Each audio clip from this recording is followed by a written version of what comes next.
Thank you very much, Congressman Del Monte. I hope everybody found his or her place in this very, very nice room. So everybody is okay? All right. This National Policy Forum is not only here at AIM, we also made sure that to be a national policy forum, that we're also heard all over the country and that we will be able to draw inputs for future policy and medical cannabis from the different regions. So joining us today are Baguio, through UP Baguio, the College of Science. The Visayas, we have two, Dumaguete, through the Salonga Law Center of Silliman University and UP Cebu. And in Mindanao, we have the Western Mindanao State University and the Mindanao Commission on Women. We have video cast in all these 5. So all of what we will be doing here will be heard by them. In addition, we are also live streamed.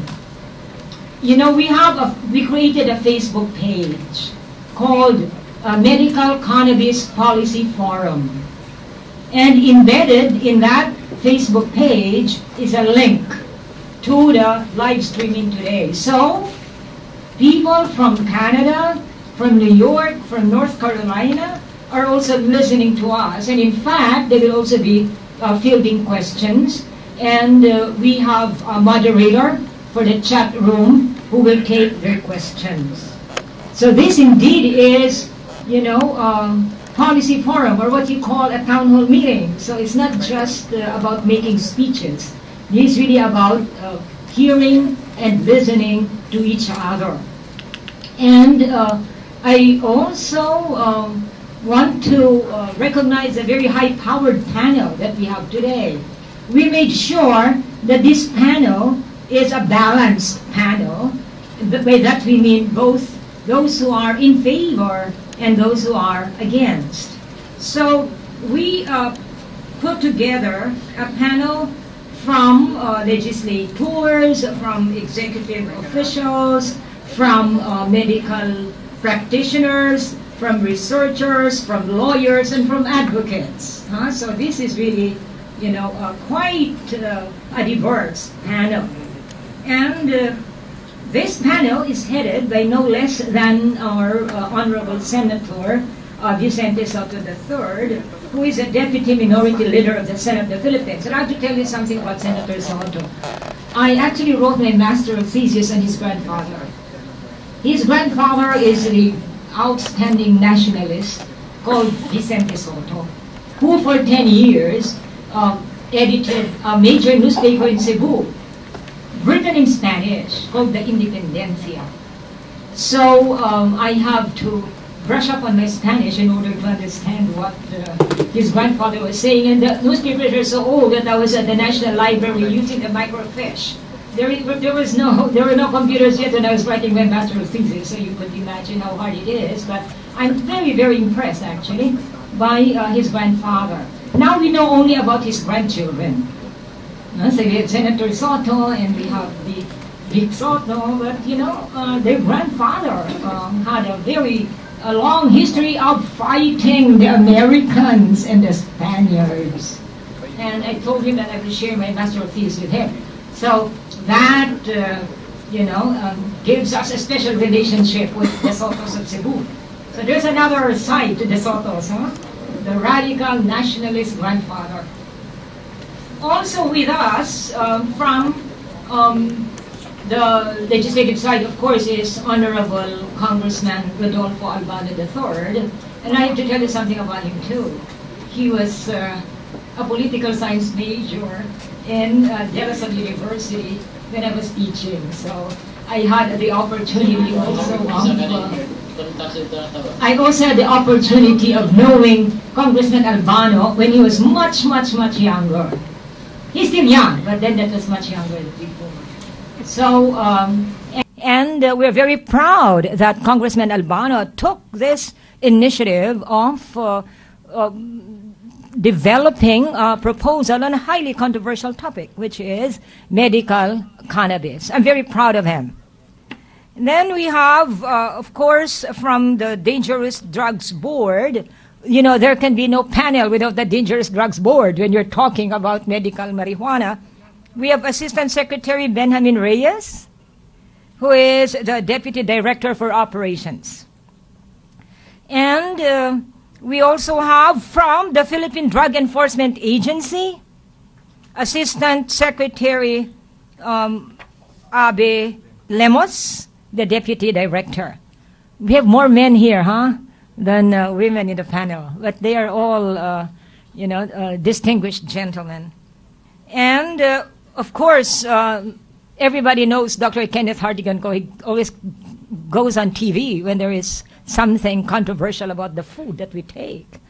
So Dr. Kenneth Hartigan is the Deputy Director of the Food and Drug Administration. And we also made it a point, because there will be medical issues here, right? So we made it a point that we'll have doctors here who can talk quite expertly on issues involved in the use of medical marijuana. So we have Dr. Rojem Sarosa, who is a palliative care specialist. These are very young doctors. And when I walked in, I said, "You are a doctor?" But they really had very good background on palliative care. We also have Dr. Romel Corral. In the program, I'm so sorry, we called you Raymond, but maybe that was your name in your past life. So he is a clinical research consultant of the Cognitech Clinical Research and did lots of work on clinical trials. No? And so he will also be able to share with us. We invited, and I'm sure he will come, Attorney Rene Sagisag. He is on the way, yeah. And and I remember emailing. I got an email from him, but it was a blank email. So I wrote back and I said, "Attorney Sagisag, did you email me?" And then he said, "Oh, sorry, it was a senior moment. I forgot about it." So I'm sure he did not forget it today. Okay, and from research on cannabis, we have Mr. Chakman Ansala, who has now become a TV personality because there's no panel on medical marijuana without him getting invited. No? Who is also the president of the Medical Cannabis Research Center. And, of course, we need lawyers now when we talk about this issue. And we need a woman lawyer. So we have with us Attorney Norieva De Vega of the Nicolas and De Vega Law offices. And we need, of course, people who can talk experientially about medical cannabis and how they're so passionately advocating for medical cannabis, and that is Donabel Cunanan, who is also with the Philippine Cannabis Compassionate Society. So you will agree with me that we indeed have a high-powered, diverse panel. And in our audience, we'll also have, Attorney Sagisag is here. Former Senator Rene Sagisag.